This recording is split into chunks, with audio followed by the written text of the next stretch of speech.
সম্প্রতি সময়ে প্রভাস দক্ষিণী চলচ্চিত্রে দর্শক পেয়ে একজন অভিনেতা।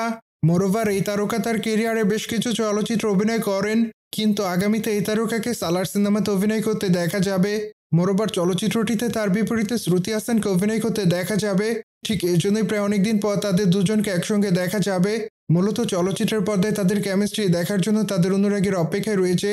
অন্যদিকে বর্তমানে ভারতীয় গণমাধ্যমের সূত্র থেকে জানা যায় যে দক্ষিণী তারকা প্রভাসের চলচ্চিত্র সালারের অগ্রিম টিকিট তেলেঙ্গানা রাজ্যে শুরু হয়েছে। মূলত ইতিমধ্যে চলচ্চিত্রের অগ্রিম টিকিট বিক্রি করা হয়েছে। যদি এভাবে চলচ্চিত্রের টিকিট বিক্রি হতে থাকে তাহলে অবশ্য খুবই তাড়াতাড়ি প্রথম দিনে টিকিট বিক্রি হয়ে যাবে, কেননা চলচ্চিত্রের অগ্রিম টিকিট রকেটের বেগে বিক্রি করা শুরু হয়েছে। সুতরাং চলচ্চিত্রের জন্য দর্শকরা বর্তমানে খুব এক্সাইটেড। পায়দয়ে মাত্র কয়েকদিন আগে চলচ্চিত্রের দ্বিতীয় ট্রেলার উন্মোচন করা হয়, যদিও সেখানে প্রভাসকে অ্যাকশন মোডে দেখা যায়। ঠিক এই জন্য অবশ্য চলচ্চিত্রটি দর্শকদের মাঝে দৃষ্টি আকর্ষণ করবে বলে ধারণা করা যায়। অন্যদিকে বর্তমানে প্রভাসের হাতে বেশ কিছু চলচ্চিত্রের কাজ আছে। ঠিক এই জন্য আগামীতে এই তারকাকে কালকেই চলচ্চিত্র অভিনয় করতে দেখা যাবে। মোরওভার চলচ্চিত্রটিতে তার বিপরীতে দীপিকা পাড়ুকোন অভিনয় করেন। সুতরাং এই জন্যই তাদের এই চলচ্চিত্রটির জন্য তাদের অনুরাগীর অপেক্ষায় রয়েছে, কেননা প্রথমবারের মতো তাদের দুজনকে একসঙ্গে দেখা যাবে।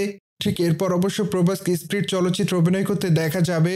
মূলত চলচ্চিত্রটিতে এই তারকা পুলিশের চরিত্রে অভিনয় করবেন, যদিও ধারণা করা যায় আগামী বছর চলচ্চিত্রের শুটিংয়ের কাজ শুরু করা হবে। সুতরাং জেনে তো নিলেন, তেলেঙ্গানা রাজ্যে সালার সিনেমার অগ্রিম টিকিট বিক্রি করা শুরু হয়। মোরওভার এই বিষয়টি নিয়ে যদি আপনাদের কোনো মতামত থাকে তাহলে অবশ্যই আমাদের কমেন্ট বক্সে জানাতে ভুলবেন না। সেই সাথে অবশ্যই চ্যানেলটিকে সাবস্ক্রাইব করে আমাদের সাথেই থাকুন আপকামিং আপডেট জানার জন্য।